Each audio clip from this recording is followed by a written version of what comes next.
comparison, which is an act of measurement, which is an activity of thought, is essential in outer realm. We need to measure things which are outside, whether it's the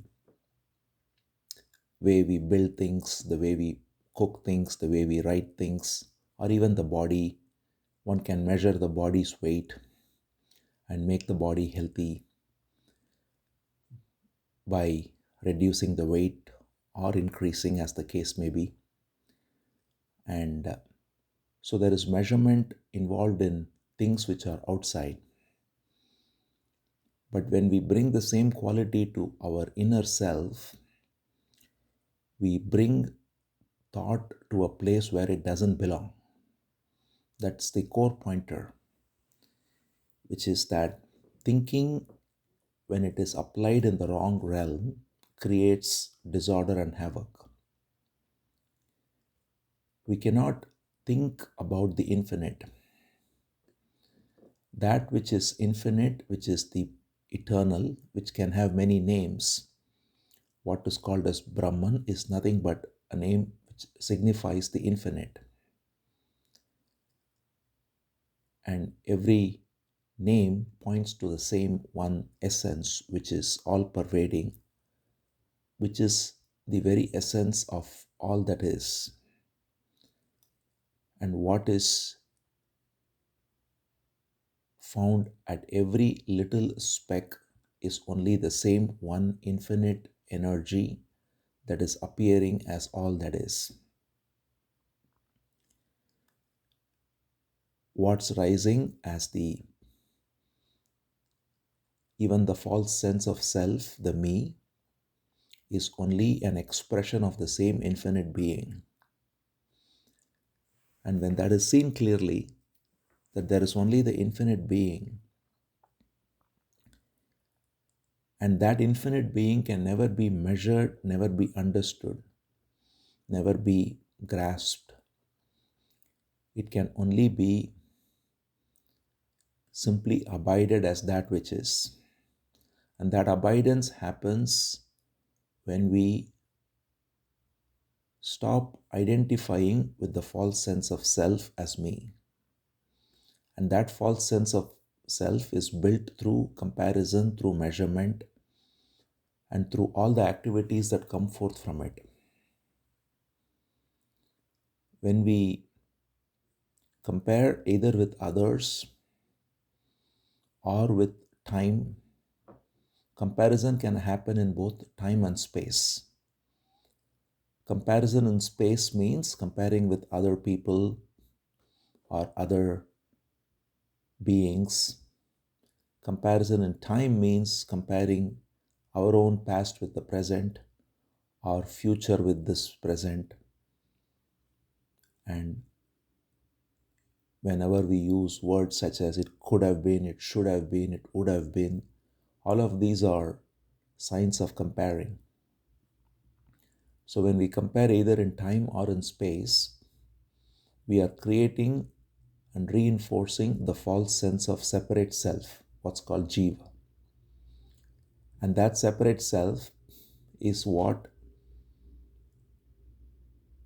acts as the veil for the infinite. It is an expression of the same infinite, but it is coming forth and acting as a veil for the very infinite from which it comes forth, much as clouds veil the very sun which is illuminating them. So, for us to be free of this false identification, a simple pointer is to never compare. If we do not compare, if we do not therefore have any image, comparison requires an image.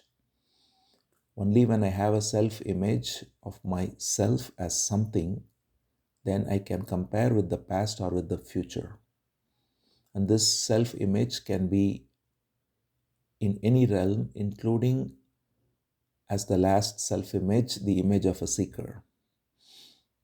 And when we have the image of a seeker, that image is also compared with other seekers what is projected as a realized being, and therefore one compares oneself with others and feels a sense of deficiency, and thereby the false sense of me is reinforced. So when we recognize that this image building and comparing is at the root of illusion, what's called Maya. The false, in fact, the word Maya, as we pointed out, actually means, one of the meaning is to measure. So when we measure, when we attempt to measure the immeasurable, we create Maya. So when we are trying to, therefore, limit ourselves, limit the infinite into finite, we create Maya. And then we try to find a way out of Maya through the finite. And the finite can never come upon the infinite. That is the conundrum. So when the finite realizes itself as finite and thereby recognizes its falsity, then it subsides and the infinite shines forth. So that is the essence of self-inquiry, is to recognize the false me as false. And the false me is not something that's very, it's not a mystical thing. We do it all the time. We create comparison, and we teach this to children too. This is unfortunately at the root of our education as well, where we teach children to compare against each other and to measure their worth based on comparing. Instead of teaching that every child is unique and one has to excel in that uniqueness, excellence is different from competing. One can excel without competing.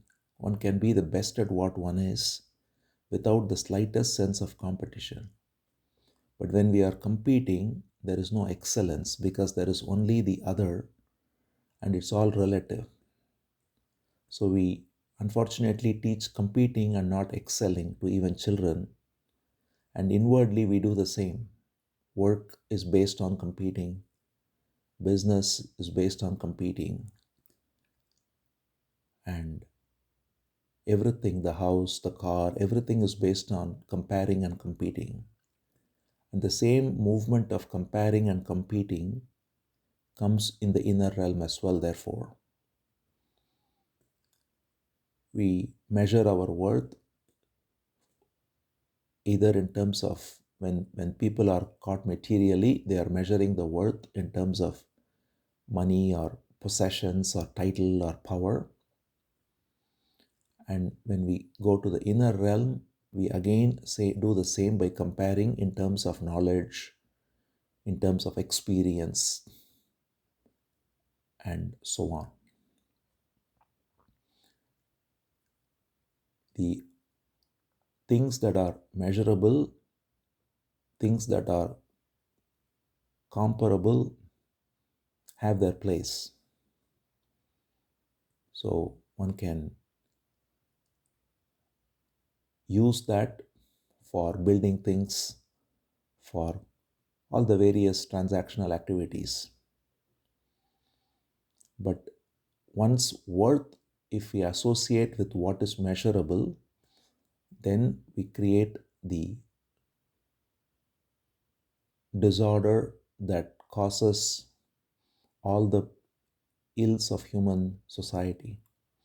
We measure our worth in terms of our money, or our wealth, or our health, or our status, or our power, or our knowledge, or our so called experience. Then all of that is basically limiting the infinite to the finite. We create a false sense of self through this process of measuring and comparing and competing. And as we pointed out yesterday, even when we compare with a great sage, we are doing the same thing. We are comparing. The great sage comes to point out that you are already the truth that you are looking for. But we compare ourselves with him rather than take the pointer he is offering us.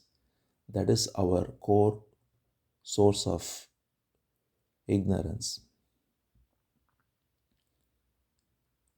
When we This is why it's very important to listen to the teacher, because the teaching is the real teacher. Sometimes what we do is we create an image of the teacher also, and the image of the teacher becomes more important than the teaching. Then there is all kinds of external rituals and various activities that people get into without focusing on the core teaching. In fact, this happened even during, for instance, if we take Ramana Maharishi, even during his very earthly stay, this happened. They did something called Golden Jubilee in 1946 for 50 years of Ramana Maharishi having come to Arunachala. And they did all the celebration without even asking him about it. And then they asked him, and he said, I would be happy if you sit silently and do self-inquiry. You don't need to do any of this. But the human mind is interested in only externalizing the teacher rather than internalizing the teaching. So we want to put an image, we want to do puja, we want to chant, we want to basically make him into a deity instead of doing what truly pleases the real teacher, which is to abide by the teaching. Because the teaching is the teacher. As he pointed out many times, the body is not Bhagavan. The whatever mental faculties that were there is not Bhagavan.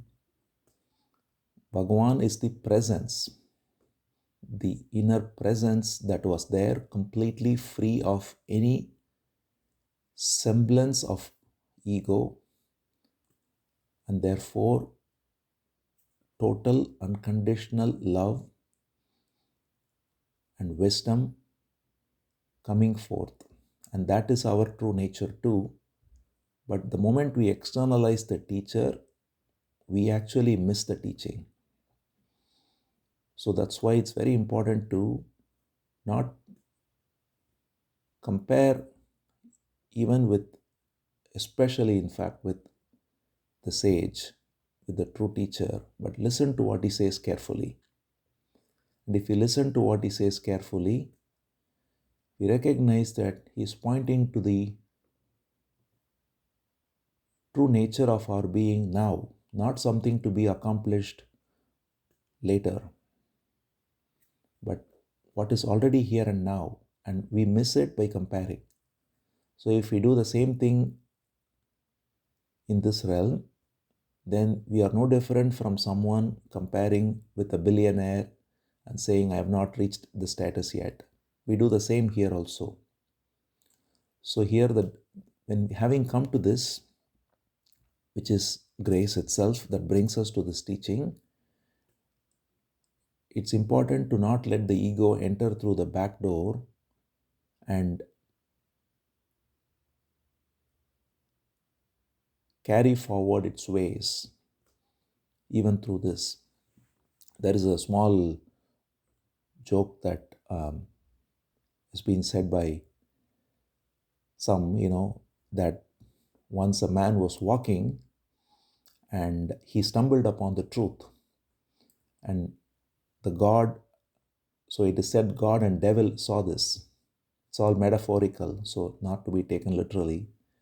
God and devil saw this, and God said to devil, see, he has stumbled upon truth, so now you are out of business.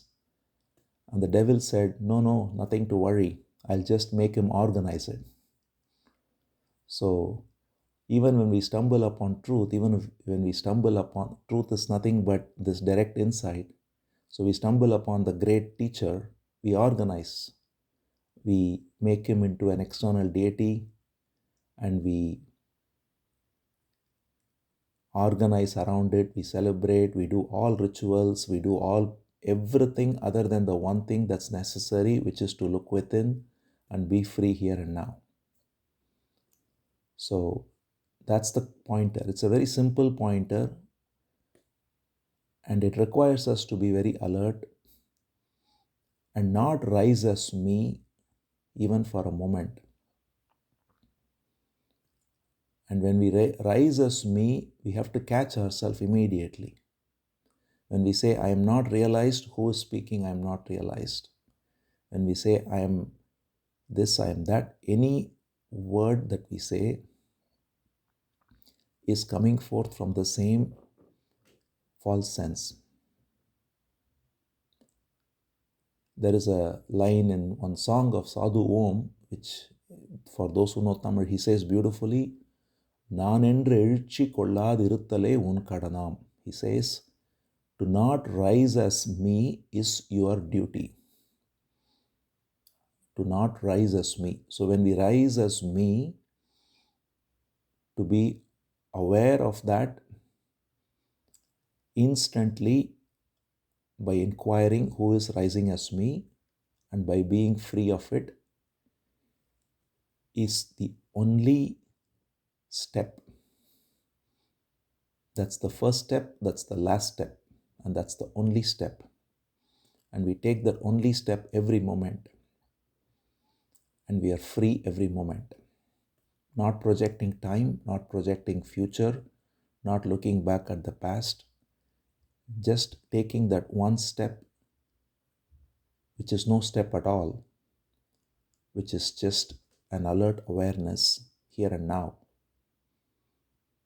Instead of thinking that there are 10 steps, 12 steps, 8 steps, so many people have different programs. But in reality, there is only the one step, which is the first and the last step, which is this direct insight that comparing and measuring and all of it, all the things we went into, is what's creating the false sense of me. And when we catch it as it rises and be free of it, then we are free here and now.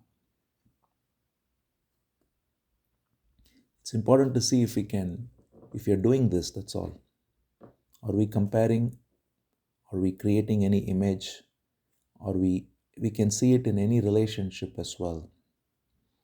Are we looking back at what was yesterday and expecting that to happen today? Are we projecting any sense of our expectation onto someone else? All of this is part of the image building. It's very subtle, and we want to normally talk about very high-flying concepts such as, whether we call it God or Brahman or various abstractions, without attending to what is happening within us. And we don't recognize that they are actually an escape from our own false sense of self. It feels very good to engage in a very philosophical, abstract discussion about a very deep concept, let's say, but it's still a concept. It's not our reality. And we just like to intellectually sometimes get stimulated through listening to or engaging in a discourse. And then we go back to our old ways of comparing and pettiness and all the rest.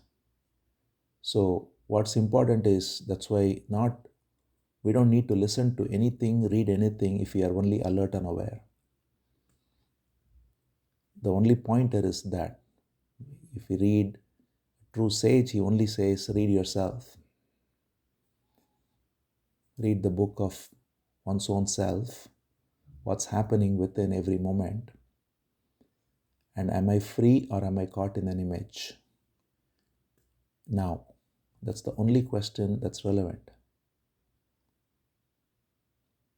And if I'm very honest to myself, then I can see if I'm caught in an image, and that very honesty will reveal the image. And then it will be in the very honest looking, it will be free of itself.